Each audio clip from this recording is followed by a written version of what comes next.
من اکو سوال هایی که در پیش دارم حاضر من بر این سوال های شما جواب میگردونم و خدا خواهد انشاءالله با قدر همو طاقتم و با قدر قوتم انا سوال هاتون در جواب میگردونم.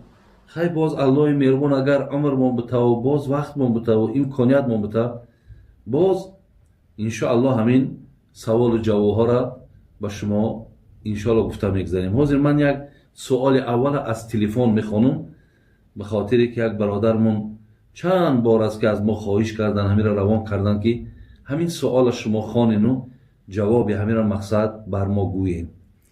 بسم الله الرحمن الرحیم. 2 سال می شود که دخترچه هم انا گذشتگیش کسل بود، یعنی دخترچهش گذشته است، 2 سال بیمار بوده است. خانگی های شوهر می دانستند که مینه سرش در آب پخول داشته است، یعنی همون گویم دردی در مینه سر بوده است و اینوالید بود. لیکن خوشتامنم من دیگه قطعی شوهرم نمون که زندگی کنم. شوهرم پرتافته دختر ما یگان بار ناپرسیده مسکو رفت. من زنگ شوهرم انتظاری کردم، شوهرم زنگ نزد، اقلا یک بارم نپرسید. فرزانشا من قطعی دخترم ای بلنسه استقلال برآمده خانه رفتیم، لیکن خوشتامنم من از پشت در خانه سر کردن بچم تو را 3 طلاق گفتگی پاتا اینجا نمان که کثافتی میارد گفته پیش کردن. لیکن من شوهرم را به حد دوست میدارم. مدت 4 سال میشود که من قطعی شوهرم جدا شدگی زندگی نداره. من با طریق اینترنت در تو جواب گفتگی تمام. حاضر زنگ میزند، قطعی خوشرو گپ میزند. شوهرم در مهاجرت است، لیکن در کس فاتحه کردگی میگوید میخواهم قطعی زندگی کردن توی نغز میبینم، لیکن مادرم نمیماند. حاضر من هم برای داغ فرزند میسوزم هم برای بختم. چی کار کنم؟ میخواهم به من یک مصلحت خوب دهید. شما اول نویستگی من رایی کنید. التماس من میخواهم همین گپا جواب گیرم و به من یگان مصلحت خوب دهید. التماس اکا میخواهم در اینترنت در آمده ویدیوشا گوش کنم جواب همین سوال ما. برادر عزیز سوال اکو دراز بود، بسیار خواهش کردن که همین را خوانین. من خواندم و الا مقصد همین که این خواهر یعنی شنیدیم که مقصد همگی 2 سال زندگی کردن یا اینکه خیلی چند سال زندگی کردن و دخترشون بیمار شده بوده است، آب پخلی سر داشته است. خلاص دخترک ای دنیا گذشته است. انا این خواهر الحال مقصد مادرش بگیم یا خوشتامنش دیگر در خانه راهش نداده است. تو را بچم 3 طلاق کرده است. الحال بچهش مقصد با او با تلفنی صحبت دارد.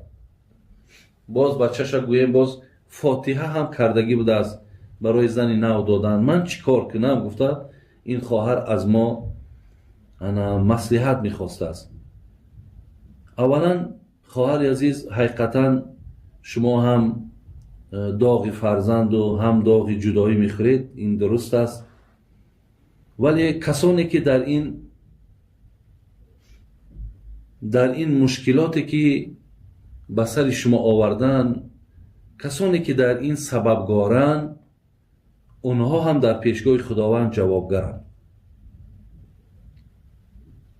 افسوس برادران عزیز و گرامی که دلالت‌های بسیاری مادرای ما که حتی ببینید که دختر بیمار است، دخترچکش بیمار است در بلنیسه، کسی باشد نباشد، اگر گپ حقیقت داشته باشد من از آن چی خواندم همون جواب میگویم.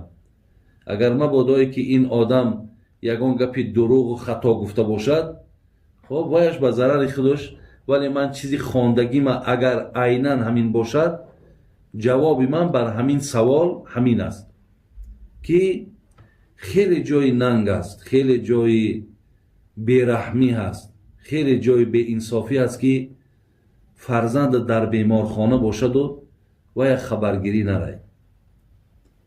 اگر به شرطی که همین کار خود همین جوان کرده باشد و نرفته باشد و پرواز کرده مسکو رفته باشد و به مادرش گفته باشد که من همون زن مسیح طلاق کردم، خلاص این جوان مردم برای این کاری کردهش، برای این رفتاری رذیلش حتما جوابش در پیش خدای مهربان میگیرد. برادر عزیز، شما گمان نکنید که با این رفتارهاتون شما در حیات مقصد همتا آرام میگردین، وقتاتون خوش میگردین. نه، هر کسی که برادر عزیز هر کاری را که در دنیا انجام داده باشی، نیک کرده باشی نیکی ها میبینی، بد کرده باشی جزای بدش حتما میبینی. الجزا من جنس العمل. همین کردارهای رفتارهای سخت و بسیار رفتارهای پلیدانه ای را که انجام داده، اینها را حتما جفاش باید بکشی، زیرا ما همین خیل خواندیم، ما همین خیل دیدیم. ولی اگر به شرطی که فرزند مادر مجبور کرده باشد که دیگر خبرگیری نره، همین دختره که طلاق ده، وای به حال همین مادرها.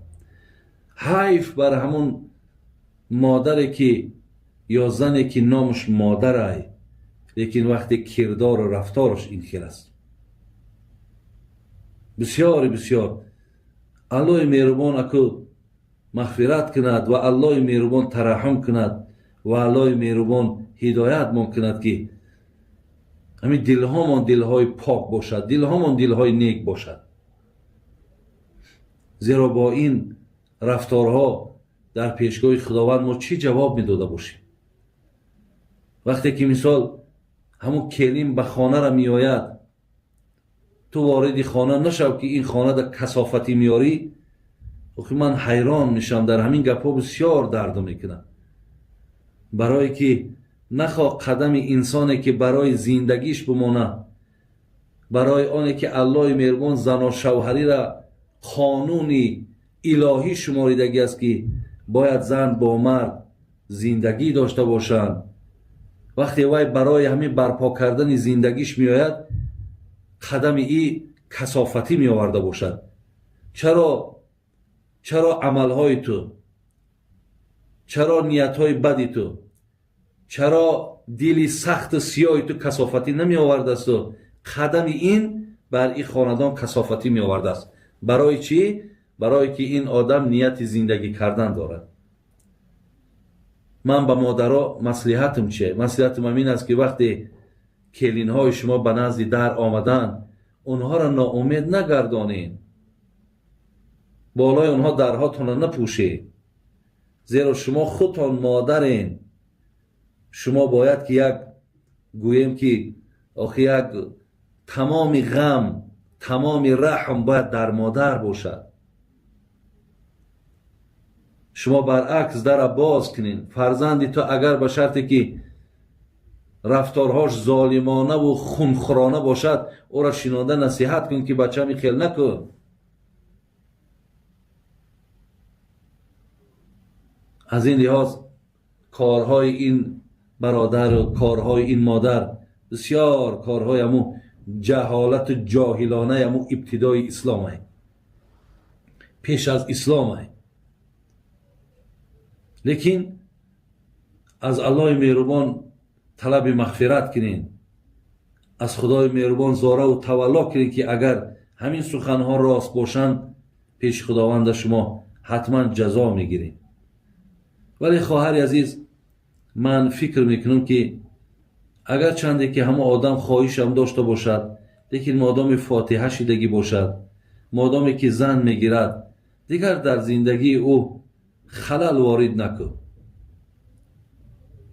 مشکل است آدمی که مقصد با این خیل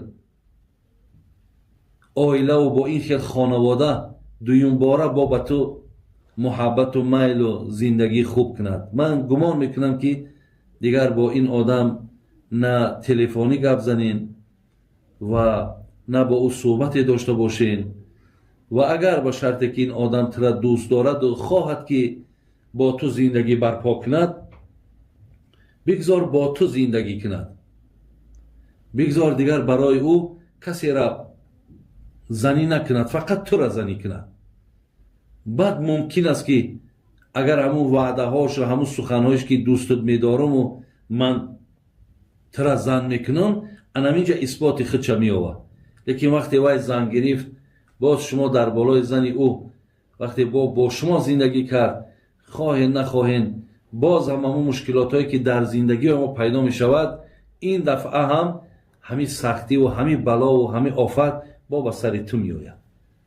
برای همین گمان میکنم که اگر خدای مهربان اگر از همین خیل خوشتامن شما را جانتون خلاص کرده باشد، اگر خوشتامنی بد باشد، این هم لطفی خدا هست.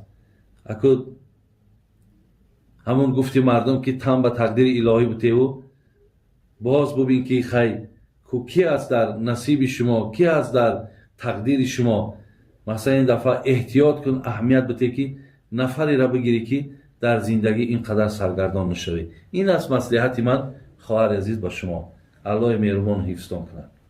سوال های دیگری که در پیش من است، اینجا یک از دیگه سوال استاد جان گفته است شخص می تواند که انا قیسونگلی پدرش را، یعنی خواهری زنی دویوم پدرش را به زنی گیرد، میتواند وای خواهر یا اینکه گوییم که اپای زن یگان مثال بگیم من شده نیستن که اینها را مقصد شما به زنی گرفتن نتوانید. البته میتونید مثال شما خواهری وای از اپای وای از اگر به زنی هم بگیرین اجازه تا یگان زیانی ندارد.